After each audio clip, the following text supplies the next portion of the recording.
As you know, we have our resident expert here live in studio, and from time to time he comes in, talks to us about everything legal going on, cases that are going on out there that we need to know about. And but before we get into that, we're going to talk about his brand new book just released.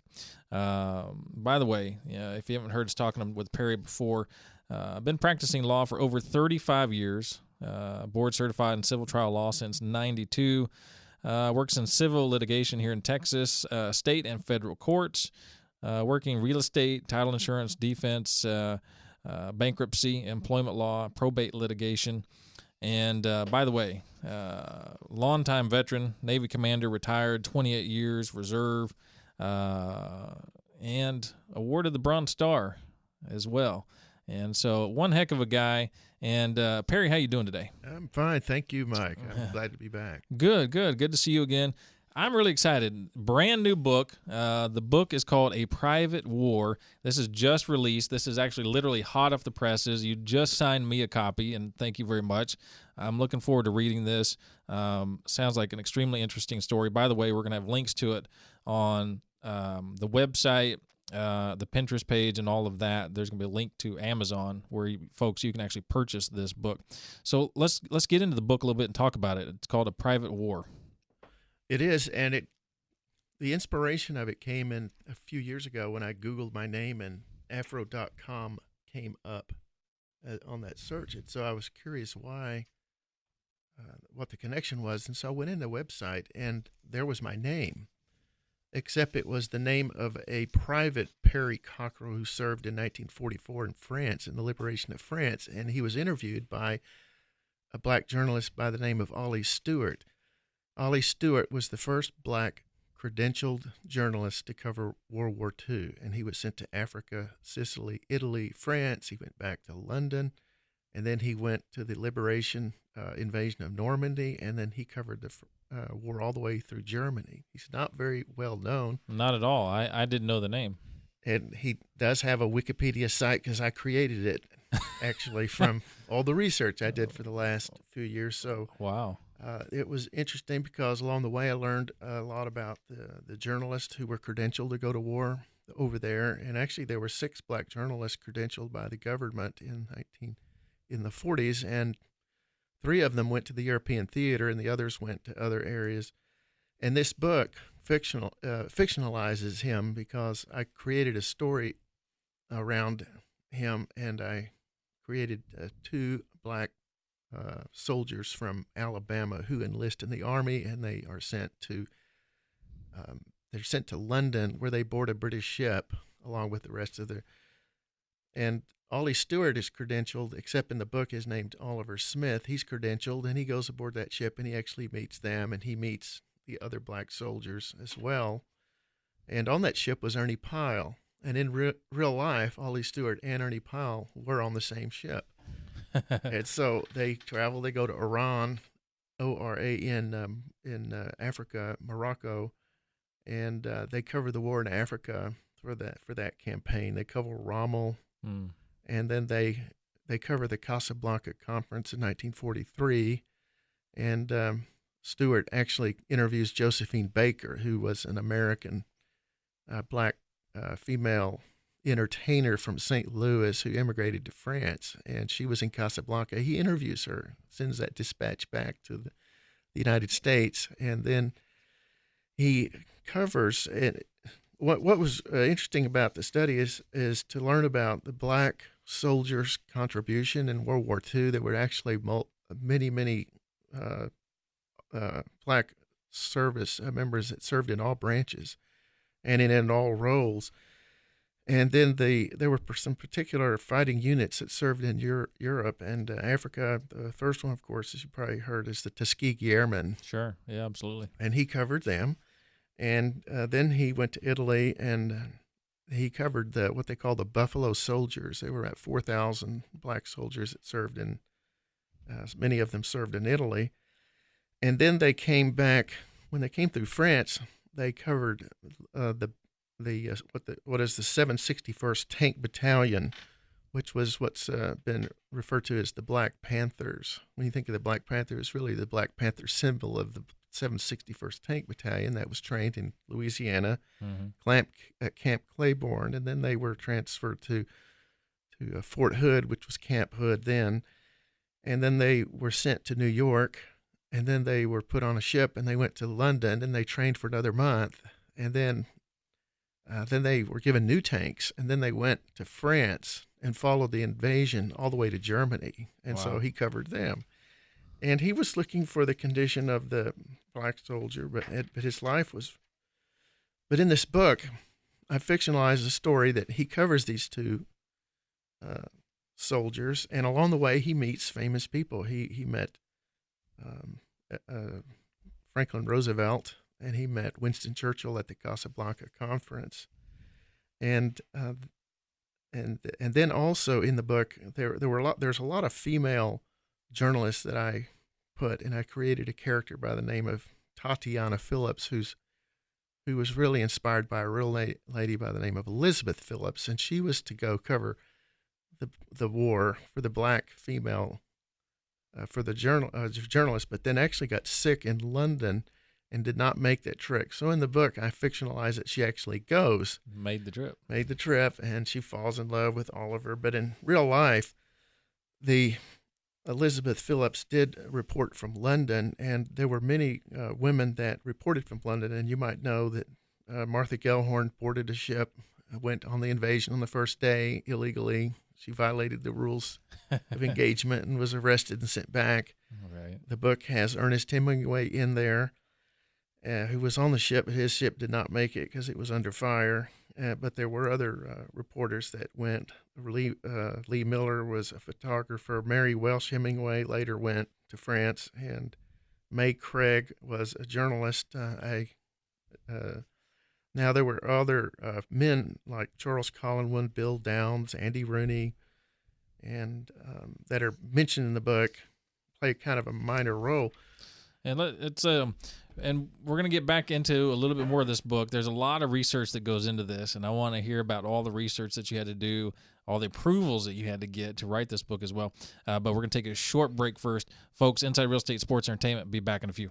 With decades of experience, the Rocky Martin Supreme Lending Team will work to close your home loan in 30 days or less. With access to the most competitive interest rates, the most financing options, and the most access to down payment assistance programs, the Rocky Martin Team won't be beating service to you for all your mortgage needs, including purchase and refinance. Trust RockyMartin.com and his team for their reliable and fast loan process. Go to RockyMartin.com or call 972-772-1866 today. For housing lender, NMLS ID number 211731, 6730 Horizon Road, Suite B, Heath, Texas 75032. The J.C. Harder Insurance Agency in Uptown Dallas has nearly unlimited resources when it comes to getting you the best insurance rates and policies for home, auto, and more. As part of the Goosehead Insurance brand, you, the consumer, have the power of choice through the J.C. Harder Insurance Agency Network. For a quote today on all your insurance needs, stop by J.C.'s office on McKinney Avenue in Uptown Dallas. Call 214-643-6108 or visit jcharderagency.com. That's 214-643-6108 or jcharderagency.com.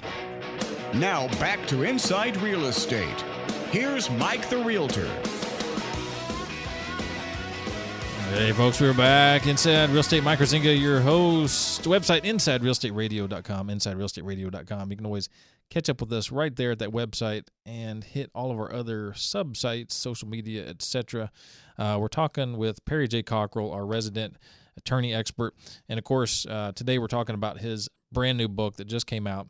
And it is on Amazon, and there are going to be links to it on our social media and all of our pages, so you can connect to that there.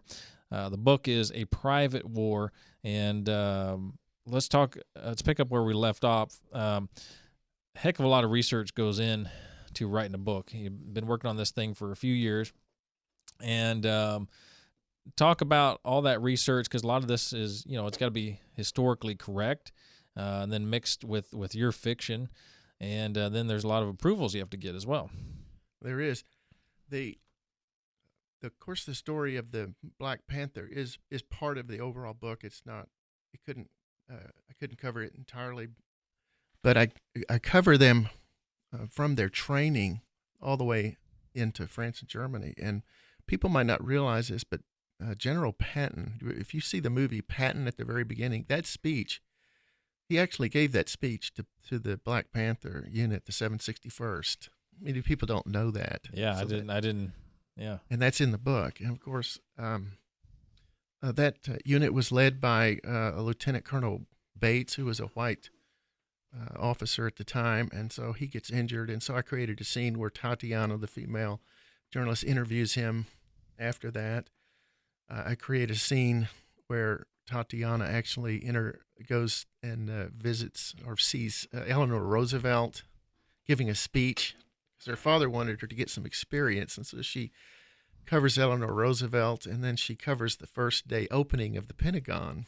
This is all fictional, but it Right. adds some background.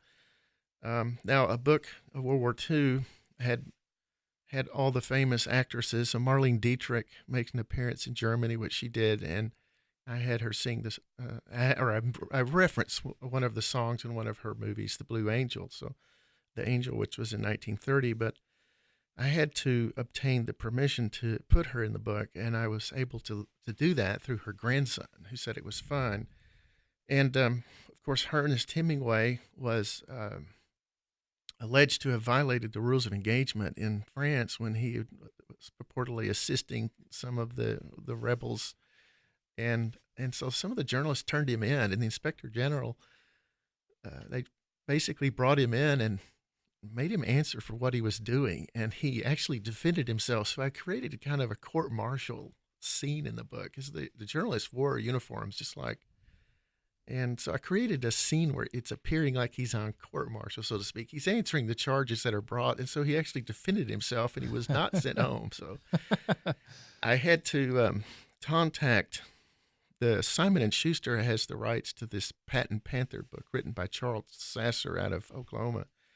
And so Simon & Schuster gave me a license agreement to use the information in that book, because there was not many books I could use. And I said, well, you also have Ernest Hemingway, and I want to portray him in the book. And they said, we're okay with that. We're fine with that. And I said, their heirs okay with that? Yes, they are. I said, but we need a license agreement on the patent on the Panther book. So I obtained a license for that, and they said, okay with this. And then Marlene Dietrich's grandson said it's okay to portray her if Simon & Schuster says it's okay to portray Ernest Hemingway, and that's fine. So getting hold of Marlene Dietrich's grandson. So how did you even go about that? I mean, that's got to be a story itself. And by the way, we're going to run a little bit long, so the pre-recorded promo at the end, we're going to cut that, okay? Folks, ordinarily I wouldn't say that over there, but we're still working some kinks out with our folks on the other side of the glass there, so they don't know how I operate sometimes. So, talk about that, Perry. Well, surprisingly, even though somebody's deceased, you have to obtain permission. So Josephine Baker was one that turns out she has an agent in Los Angeles, and it was quite easy. And they actually were very, very easy to work with. They approved it. They needed the book. The heirs looked at it and said it was fine. I signed the agreement. And the same is true with Simon & Schuster. It's a very easy process. They actually encourage people, I would think, because it helps a book and helps them, and so. But as long as you seek approval, you're fine. And then, right.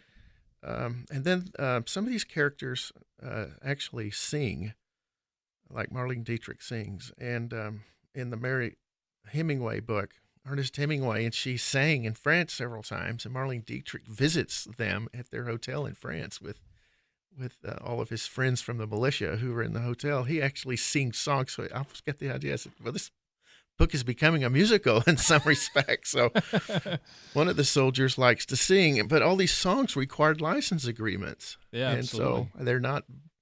so they're quite easy to obtain, actually. I found them on the website, but I actually did speak to Peter Riva, the grandson of Marlene Dietrich, and so basically it was just internet research and continuing to pursue and follow up and send them the book. They want to see it, and they approve it in advance. So of course, yeah, they got to prove what's going out.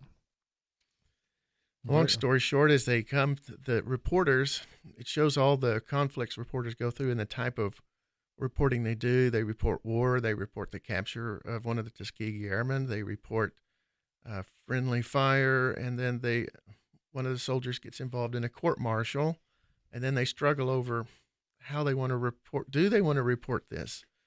They want to report the black soldier in a positive way, and so they struggle over, well, they don't want to report this. And there's other instances of reporting and having to provide the information to the censors, and the censors not wanting to approve it unless you can prove it was printed in another media. And then there's the issue of, like, Hoover was actually concerned about reporting. He was concerned about the black newspaper journalists going over there and maybe really reporting about racial conditions and how the black soldier was treated. And so they were he was concerned about that. But I did not want this book to be about that issue. Right. So I deliberately removed, it's not a racial book. It's not a book on racism. And so I avoided that. But it's a book about the black soldier, and it's just a story that I hope the readers really like, because it has conflict, it has struggle, and what these two soldiers get into and how they get, one of them, you wonder, will he ever get out of this court martial? And then it has contentious JAG attorneys that deal with this case. I don't want to say too much more about that. I don't want to give the book away, but right. Yeah, no, I mean, it sounds like an amazing story. I mean, obviously, you know, when you're talking about that period of time, things were very different back then. Like you said, it's not a book about racism, but it does talk about, you know, the what really occurred back then. It does. And, you know, it's factual and historical, but also it's just, at the end of the day, like you said, it's a story. It's a story, and I think it sounds like a great story about, you know, these black soldiers, and then who's covering them, the black correspondents, and it sounds great to me. I'm looking forward to reading it. I mean, like, folks, these are just hot off the press. I just got mine from Perry, and Perry signed it. Thank you. And looks like a great read. I'm gonna read this thing for sure. We've got links to it on Amazon, and Perry. You know, we didn't get into our usual attorney segments that we'd like to talk to you about this time, but I think this was more important to talk about because this is a huge deal. I mean, accomplishing this and, you know, your first novel, and it looks great. And thank you. Looking really forward to reading it. Thank you, Mike. Folks, hey, I would highly recommend, look, get your copy now, hot off the press. It's called A Private War. You can catch it on Amazon. And, of course, links to it are on our website and our other social media. Perry J. Cockerell, A Private War. Looks awesome, folks. Hey, another great show, Inside Real Estate Sports Entertainment. And, hey, guess what? We're going to see you at 2 o'clock later today. And then, of course, next week at 8 a.m. We're out.